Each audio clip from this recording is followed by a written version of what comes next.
বর্তমান উপদেষ্টা সরকারকে বলবো যে আপনারা যত তাড়াতাড়ি সম্ভব সংস্কার কাজ শেষ করে তারপরে নির্বাচনের ব্যবস্থা করেন। এটা যদি না হয় তাহলে এই নির্বাচন হবে না।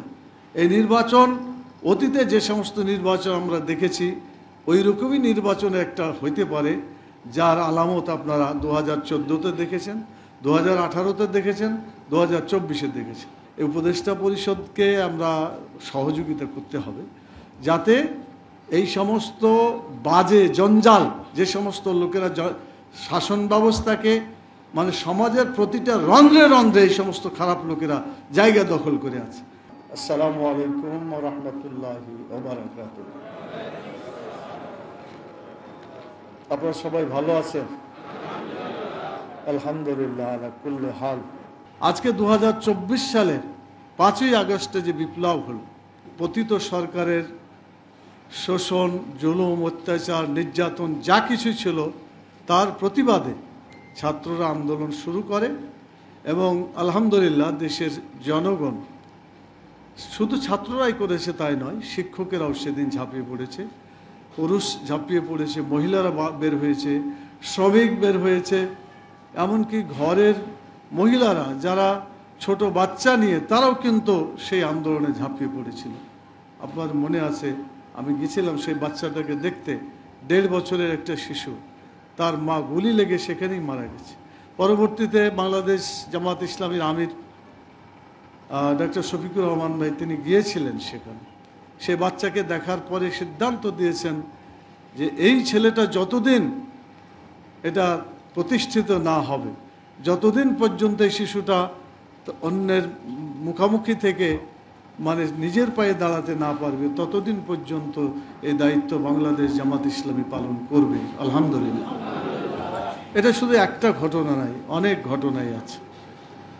প্রতিটা শহীদ পরিবারে 2 লক্ষ করে টাকা এককালীন জামাত ইসলামী সিদ্ধান্ত নিয়ে সেখানে দিয়েছে। এরা কারা?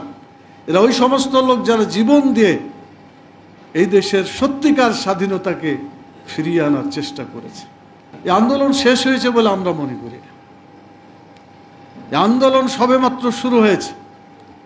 মানুষের মুক্তির আন্দোলন ততক্ষণ পর্যন্ত বাস্তবায়িত হতে পারে না যতক্ষণ পর্যন্ত আল্লাহ তাআলার সেই ঘোষণা আমাল্লাম ইয়াকুম বিমা আনজালাল্লাহু ফাউলাইকা হুমুল কাফিরুন, যতক্ষণ পর্যন্ত দেশ, জাতি এবং রাষ্ট্র আল্লাহর বিধান অনুযায়ী পরিচালিত না হবে ততক্ষণ পর্যন্ত মানুষের মুক্তি অর্জন কিছুতেই সম্ভব না।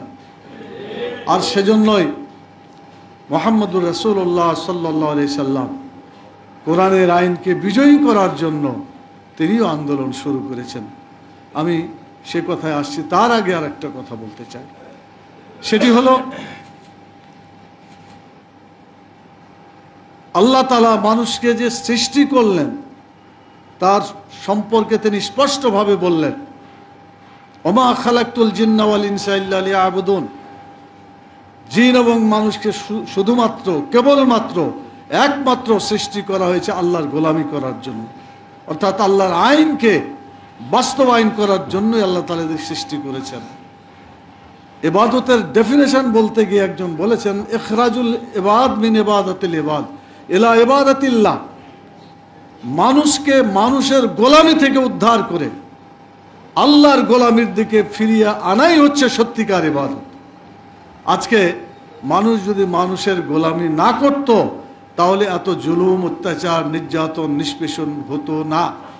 যুগে যুগে নবী রাসূলগণ এই কাজের জন্যই, অর্থাৎ মানুষের গোলামি থেকে মানুষকে মুক্ত করে আল্লাহর গোলামে পরিণত করার জন্য সংগ্রাম করে গেছেন, আন্দোলন করে গেছেন। অনেক নবী জীবন দিয়ে শহীদ হয়ে গেছেন, দ্বিখণ্ডিত হয়ে গেছেন। অনেক নবী সারা জীবন জেলের মধ্যেই জীবন কাটিয়েছেন। অনেক নবী জেল খেটেছেন, কষ্ট করেছেন। তাদের কারণই ছিল, টার্গেট ছিল একটাই, এই জমিন আল্লাহর, আসমান আল্লাহর, আর আমরা সবাই আল্লাহর, বাংলাদেশও আল্লাহর, অতএব বাংলাদেশে আইন চলবে আল্লাহর। একমাত্র জীবন বিধান হচ্ছে ইসলাম। এই ইসলামকে বাস্তবায়ন করার জন্যই বাংলাদেশ জামাত ইসলামী কাজ চালিয়ে যাচ্ছে। আলহামদুলিল্লাহ। আপনারা যারা ইঞ্জিনিয়ারিং পড়ার পাশাপাশি কোরআন পড়েছেন, ঠিক কিনা বলেন? কোরআন না পড়লে কর্মী হতে পারতেন? তাহলে কোরআন পড়েছেন আপনারা, হাদিস পড়েছেন আপনারা। কোরআন হাদিসের যে বিধানগুলো, এইগুলোকে যদি সমাজে চালু করার জন্য আপনারা সকল লোককে জাগ্রত করতে পারেন, এদেশের জনগণকে যদি ইসলামের দিকে তাদেরকে টেনে আনতে পারেন, দাওয়াত দিয়ে তাদেরকে কনভিন্স করতে পারেন, আমার বিশ্বাস বাংলাদেশ মানুষের বিধানকে আর চাইবে না। আগামী দিনে তারা শুধুমাত্র ইসলাম এবং কেবলমাত্র ইসলামী জীবন বিধানকে তারা পছন্দ করবে। প্রিয় ভাইরা, আমি এই কথাগুলো বলার পরে আর দুটি কথা আপনাদের সামনে তুলে ধরতে চাই। এক নম্বর কথা হচ্ছে যে উপদেষ্টা সরকার এখন গঠিত হয়েছে। উপদেষ্টা সরকারের একটি মাত্র কাজ, নির্বাচিত সরকারের হাতে ক্ষমতা দিয়ে প্রস্থান করা। এটা ইউনিভার্সাল ট্রুথ, এটাই কাজ তাদের, অন্য কোনো কাজ না। কিন্তু এখানে কাজ আর একটা হয়ে গেছে। কাজটা কি? আপনি যে নির্বাচন করবেন, সেই নির্বাচন যদি দেশে সেই ব্যবস্থাটা থাকে তাহলে তো নির্বাচন করবেন। যদি নির্বাচন ব্যবস্থা না থেকে থাকে তাহলে ব্যবস্থাটাকে আগে চালু করতে তো হবে। কি বলেন আপনারা? এর জন্য সংস্কার দরকার হচ্ছে। এই সংস্কারের জন্য আমরা 41 দফা বর্তমান উপদেষ্টা সরকারকে দিয়েছি এবং সংক্ষিপ্ত আকারে আরও দুবার দেখা করে তাদের কাছে এগুলো আমরা পৌঁছিয়েছি।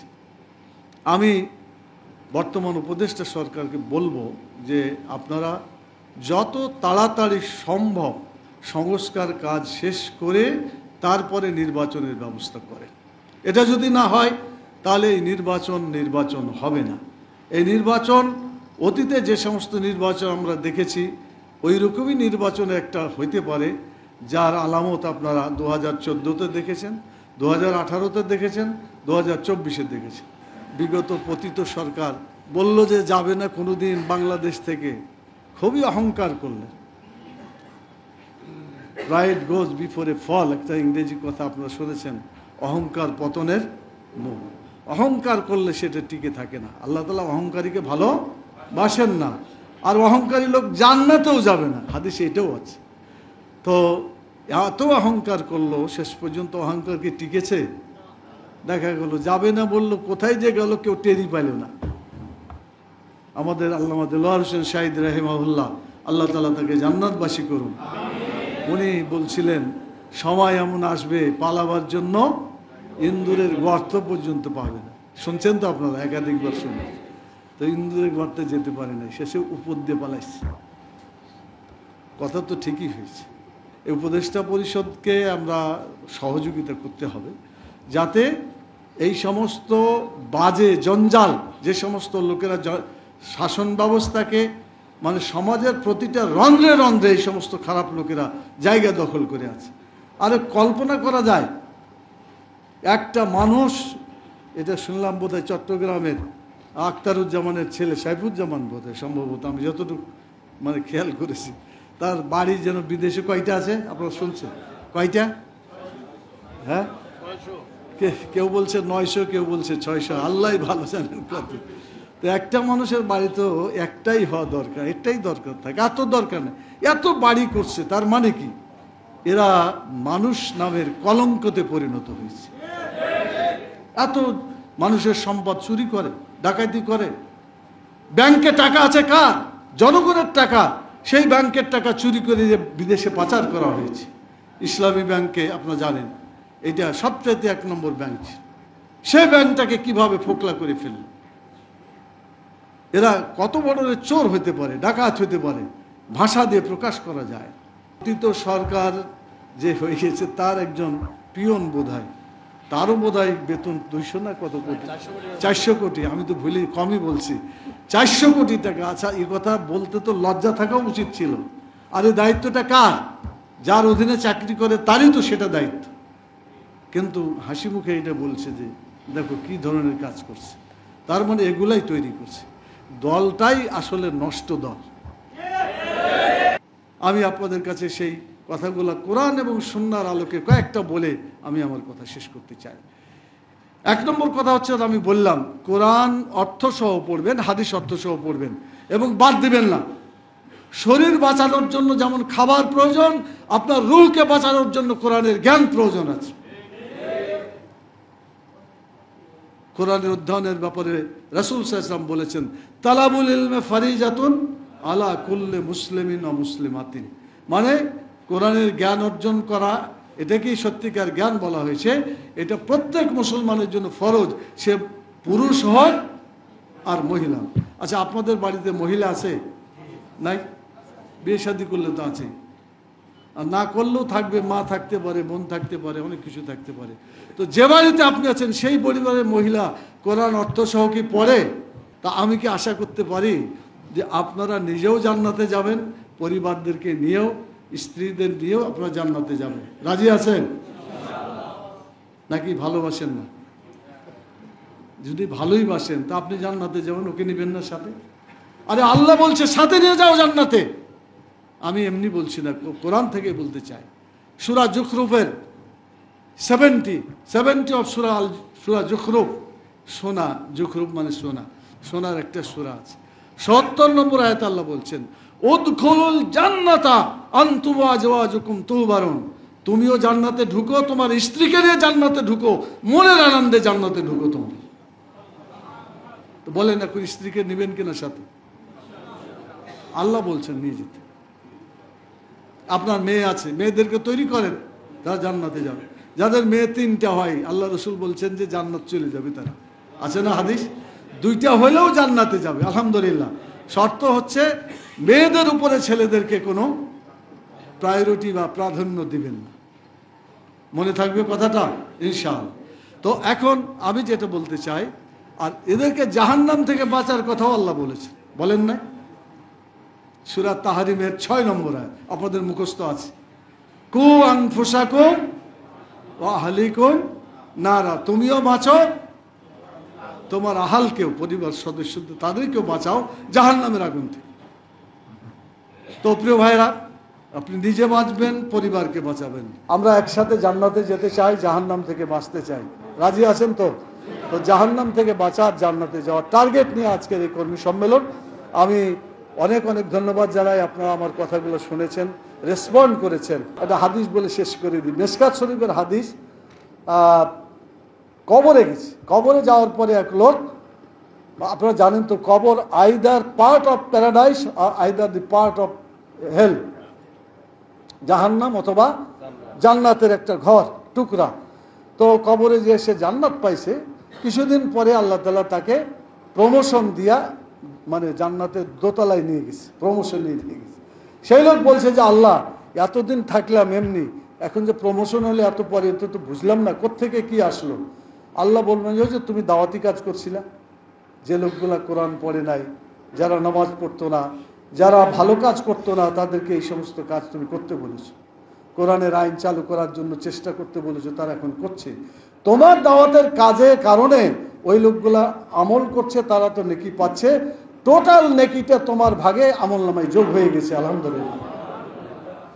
তো আপনারা যদি 10 জন, 20 জন, 50 জন, 100 জন ইঞ্জিনিয়ারকে আল্লাহর পথে আনেন, কালকে মরে যাবেন, পরের দিন যখন কবরে যাবেন, ওই লোকদের আমল নামার নেকি আপনার আমল নামায় চলে যাবে ইনশাআল্লাহ। তো আপনাদের সবাইকে অসংখ্য ধন্যবাদ জানিয়ে, আপনাদের পরিবারের প্রতি সালাম এবং শুভেচ্ছা জানিয়ে আল্লাহ তাআলার কাছে দোয়া করি, আল্লাহ অতীতের ভুল ত্রুটিগুলো যেন আল্লাহ আমাদেরকে মাফ করে দেন, এবং নেকিগুলো, গুনাহগুলোকে আল্লাহ যেন নেকিতে পরিণত করে দেন। আল্লাহ তাআলার কাছে সংরক্ষিত 99টা রহমত আছে, যেটা কিয়ামতে পাওয়া যাবে, ভাগ করা হবে। আল্লাহ তাআলা সেই রহমতের ভাগিদার হয়ে একই সাথে আমরা জান্নাতুল ফিরদাউসে যাতে পৌঁছতে পারি, আল্লাহ সেই তৌফিক দান করুন। ওমা তৌফিকি ইল্লা বিল্লাহ। কাফারাতুল মজলিসের মাধ্যমে আর কথা শেষ করি, আপনারা পড়েন সুবহানাকা আল্লাহুম্মা ওয়া বিহামদিকা আশহাদু আল্লা ইলাহা ইল্লা আনতা আস্তাগফিরুকা ওয়া আতুবু ইলাইকা। আসসালামু আলাইকুম ওয়া রাহমাতুল্লাহি ওয়া বারাকাতুহু।